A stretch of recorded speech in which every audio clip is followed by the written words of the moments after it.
Halo sahabat ternak, masih bersama di Dairy Talk.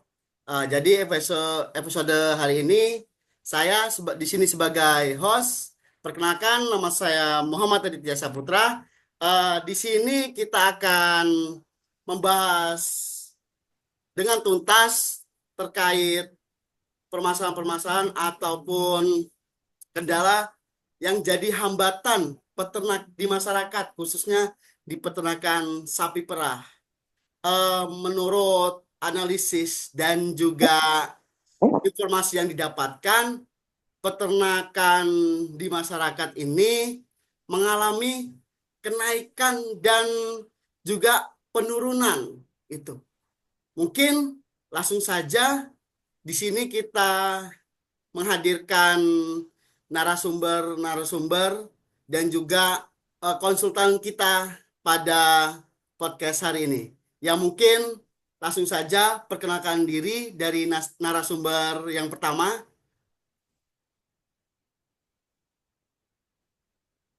Saya Gracelia Marcelina sebagai narasumber pertama. Dan narasumber kedua. Saya Oscariana Leonardo sebagai narasumber kedua. Dan yang nggak kalah menariknya lagi dari konsultan kita akan dengan Mas siapa? Oke, perkenalkan teman-teman sekalian, di sini saya Devta Satria ya, sebagai narasumber di podcast kali ini.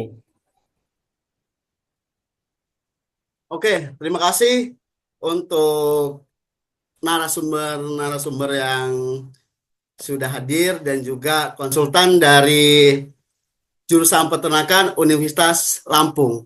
Ya, mungkin langsung saja disimak baik-baik podcast kita pada hari ini yang akan membahas terkait mungkin langsung saja kepada Mbak Marcel ya sebagai narasumber yang pertama. Apa sih permasalahan yang ada di kandang sampean ya, terutama pada kenaikan dan juga penurunan produksi susu gitu yang ada di peternakan sampean, Mbak. Monggo dijelaskan. Nah, saya ini lagi bingung. Sapi-sapi saya ini sudah saya beri makan yang cukup, saya beri rumput gajah yang banyak, tidak kekurangan sedikit pun, tetapi produksi susunya hanya stuck di 10 liter per ekor.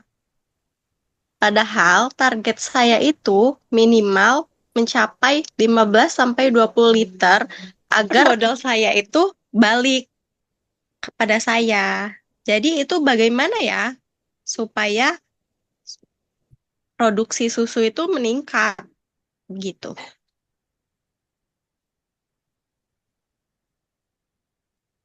Mungkin dari narasumber yang kedua, oleh Mbak Karen, bisa dijelaskan terkait eh, kendala ataupun masalah yang ada di kandang sampean gitu, Mbak. Kalau saya sih malah lebih nyesek lagi. Produksi tinggi tapi pas dibawa ke koperasi atau IPS sering ditolak karena uji alkoholnya pecah atau jumlah sel somatiknya tinggi banget. Katanya kena mastitis. Alhasil susu seliter itu dibuang atau cuma dikasih ke pedet. Rugi waktu dan tuh rugi tenaga juga. Oh, baik, baik, baik. Waduh, berarti dari kedua narasumber kali ini saling berhubungan ternyata ya. Mungkin dari Mas Devta bisa menjelaskan dari permasalahan-permasalahan yang sudah dijelaskan oleh kedua narasumber kita ini, Mas. Sebagai konsultan di bidang ahlinya peternakan dari Universitas Lampung, mungkin hal yang mendasar yang terlewatkan lah, Mas. Itu kira-kira apa, Mas? Oke, baik. Sebelumnya saya nggak ahli-ahli amat sebenarnya ya. Ya, Mas. Ya, sekedar ya tahulah Ya, sedikit tentang peternakan yang sudah saya pelajari selama kuliah di Unila tentunya. Oke, kita bakal bedah satu persatu ya. Untuk yang pertama dulu nih ya, yang dari Ibu Grasel nih. iya, Mas. Silakan. Tadi itu kan permasalahannya tentang sudah diberi makan banyak, tetapi produksi susunya tetap stuck di situ-situ, kurang apa gitu. Jadi produksi susunya tetap, biaya pakannya melonjak gitu ya. Bener gak, Mbak Ibu Grasel? Iya, benar. Nah, baik. Di situ kuncinya itu ada pada keseimbangan nutrisi sebenarnya ya. Sebenarnya sapi itu nggak harus dikasih makan yang banyak, nggak harus apa kasih pakan yang banyak, ntar susunya banyak. Enggak begitu. Sebenarnya eh, pemberian pakan itu harus sesuai kebutuhan sapi tersebut. Jika sapinya membutuhkan protein misal, terus ibu sendiri, Ibu Grasel ini memberikan rumput gajah terus menerus gitu. Itu apa kebutuhan proteinnya nggak mungkin begini ya, jadi teman-teman sekalian di sini. Ibarat mobil itu, rumput itu sebenarnya bensin bagi sapi tersebut. Tapi kalau mau eh, mobilnya misal larinya kenceng, itu harusnya butuh oli, perawatan mesin. Nah, si sapi itu juga butuh seperti itu, perawatan seperti itu harus terpenuhi. Misal eh, dari konsentratnya harus terpenuhi untuk memenuhi apa proteinnya. Kita tuh sebenarnya harus menghitung rasio protein protein juga. Nggak cuma rumput-rumput doang yang dikasih. Mentang-mentang rumput di belakang rumahnya banyak, kasih rumput terus. Nggak seperti itu. Ya, penjelasan dari Ibu Grasel, dari peternakan Ibu Grasel itu tadi. Lalu selanjutnya untuk Mas Devta terkait penyakit narasumber kita yang kedua ini, bagaimana itu mastitis dan lainnya.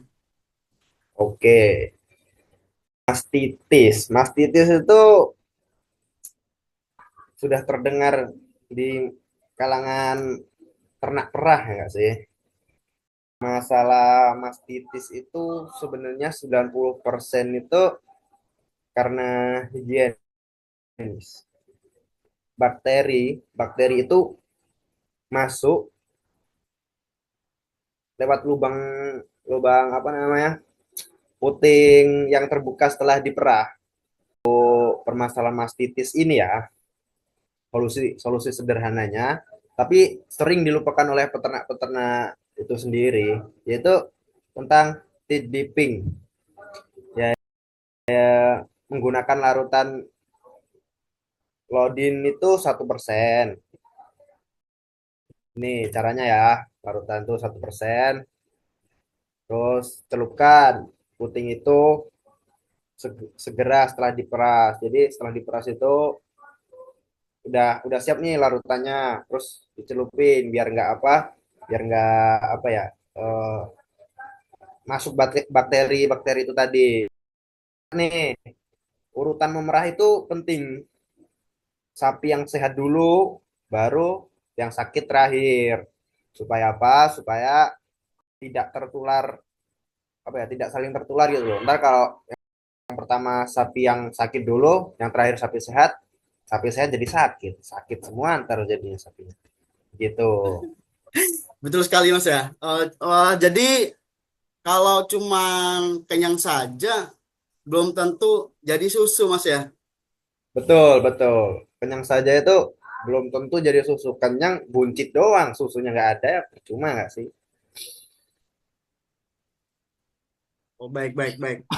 Berarti eh, permasalahan dari peternak di kalangan masyarakat ini, khususnya dari narasumber kita ini, eh, ada dua faktor itu, Mas. Yang pertama itu terkait kebutuhan nutriens, eh, penyakit mastitis tadi ya, Mas ya, yang ada Ya, pada betul. ternak. Nah, Ya, mungkin betul. gini, Mas, dari peternaknya sendiri mungkin sering takut kalau untuk beli konsentrat ataupun beli obat-obatan itu malah bikin pengeluaran bengkak gitu, Mas. Ini bagaimana, Mas? Eh, Begini, kita sebutnya itu return over feed cost. Jadi memang pakan sedikit mahal, tapi kalau produksi naik dari 10 liter ke 18 liter, selisih pendapatannya jauh lebih besar kan daripada harga pakannya. Nah, investasi di kebersihan juga jauh lebih murah daripada beli antibiotik. Lebih baik begini kan, lebih baik mencegah daripada mengobati. Nah, mencegah itu nggak semahal mengobati. Kalau mengobati udah parah baru diobati, banyak keluar biaya, jadi rugi lagi.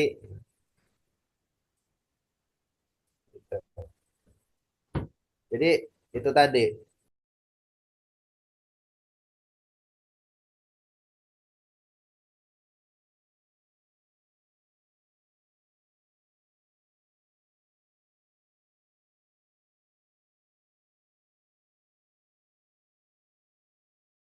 Betul sekali. Baik. Oh, waduh, waduh, mantap sekali jawaban dari Mas Devta ini dan juga eh, permasalahan-permasalahan yang ada di peternak Mbak Gracia dan juga Mbak Karen ini. Ya mungkin pada intinya di sini perbaikan nutrisi untuk produksi susu khususnya itu sangat penting.